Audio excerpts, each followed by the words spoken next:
कळमनुरी तालुक्यातील वरुड तांडा येथे आडत दुकानामध्ये रात्री शॉर्ट सर्किटमुळे लागलेल्या आगीत एकूण 19 लाखांच्या आडत मालकाचे नुकसान झाले असून ही घटना 9 मे 2024 रोजी घडली आहे। वरुड येथील गजानन जोगदंड यांचे नांदेड हिंगोली राज्य महामार्ग वरुड तांडा येथे शंभूनाथ ट्रेडिंग कंपनी नावाचे आडत दुकान आहे। दिनांक 9 मे रोजी मध्यरात्री अचानक शॉर्ट सर्किटमुळे दुकानास आग लागून त्यात हरभरा 25 टन व सुती पोत्याचा बारदाना 500 बंडल हे जळून खाक झाले आहे। त्यामुळे आडत मालकांचे 19 लाख रुपयांचे आर्थिक नुकसान झाले आहे। या भागात गेल्या 8 दिवसांपासून विद्युत मंडळाच्या हलगर्जीपणामुळे विद्युत पुरवठा कमी जास्त होत होता। त्यामुळे अनेकांच्या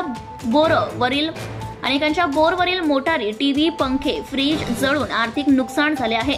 तरी सुद्धा विद्युत मंडळाच्या कोणत्याच अधिकाऱ्याने किंवा कर्मचाऱ्यांनी याकडे लक्ष न दिल्यामुळे गजानन जोगदंड यांच्या आडत दुकानांमध्ये शॉर्ट सर्किटमुळे माल जळून खाक झाल्याने 19 लाख रुपयांचे नुकसान झाले आहे।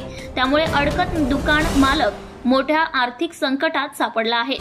आडत दुकान मालक गजानन जोगदंड यांनी आखाडा बाळापूर पोलीस स्टेशन येथे जाऊन रीतसर तक्रार दिली आहे। पुढील तपास बाळापूर पोलीस स्टेशनचे सहाय्यक पोलीस निरीक्षक सुनील गोपिंडवार यांच्या मार्गदर्शनाखाली पोलीस चौकीचे जमादार नागोराव बाबळे हे करीत आहे। मुख्य संपादक Govind Deshmukh, Zee TV Maharashtra news. Subscribe now and press the bell icon. Never miss an update.